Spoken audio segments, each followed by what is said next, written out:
Hello everybody, this is the Anime Bro here, and welcome to day 17 of my anime Christmas list. And today, we'll be talking about anime number 9, Howl's Moving Castle, a story about a girl who's traveling to look for a way to reverse her curse. Now before this video starts, please like, share, and subscribe for more videos just like this, and come back tomorrow for anime number 8. And now, let's get into the video.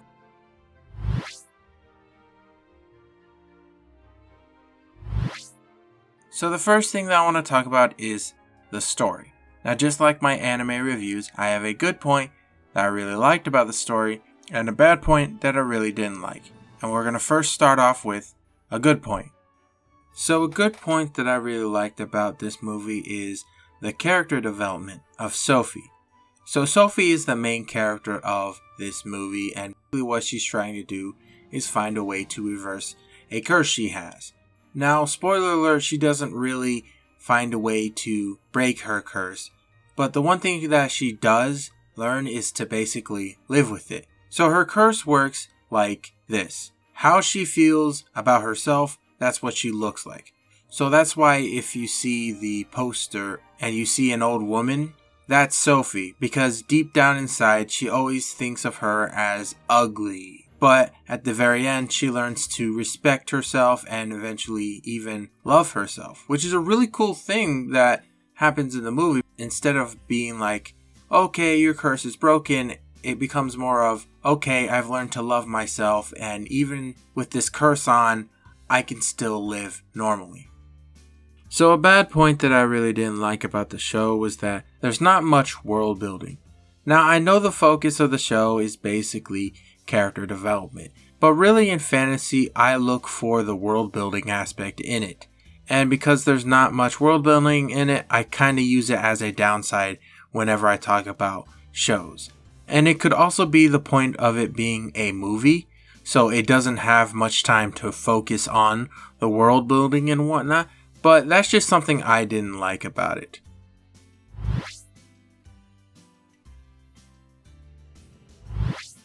So now what I want to talk about is the main character, Sophie Hatter. And just like the story part, I have a good point that I really liked about her, and a bad point that I really wish she didn't have. And of course, we're going to start off with a good point. So a good point that I really liked about Sophie is that she is a kind girl. Now throughout the movie, we do see her become a kind person to not just humans, but to everybody. There's a scarecrow that she meets, and basically she helps him out whenever he needs it, and he goes in return and helps her. Even though Howl treats her with no respect whatsoever, she still tries her best to actually help him whenever he needs it. It's a really cool thing that I like about her, and actually gives her her own charm. So a bad point that I really didn't like about her was that she had no confidence. Now I know the whole point of the movie is to see her grow from this person with no confidence to a person with great confidence. But honestly, to me, it was something sad that I didn't like about her, because she was a good person in her own way. Yeah, she didn't have the beauty of her sister, but she stood out because of her kindness. Every time she's around somebody, she always tries her best to be kind and help the way she can.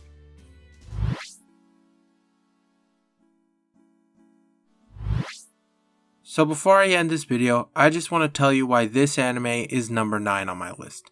So even though this is a movie and I mostly talk about TV shows, I really do like the character development. It's one of the only movies that I actually cared about the character development, and also one of the only anime movies I actually enjoyed. But like I said, because it is a fantasy, its world building really could use some work. If it was actually a TV show, I think I would have actually put this a little bit higher to help build its world and stuff. And I know Miyazaki films aren't usually like that. They usually have soft core world building where they just make things up and just help build the world in a story and not really, make a history. But like I said, it's a good movie that I think everyone should watch. If you're not into Ghibli films, I still think you should actually give this a watch. It's by far my favorite Ghibli film, and maybe my favorite Miyazaki film.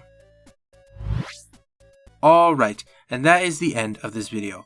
If you really did enjoy this video, please like, share, and subscribe for more videos just like this. And come back tomorrow for anime number 9. I am the Anime Bro, and see you guys later. Peace!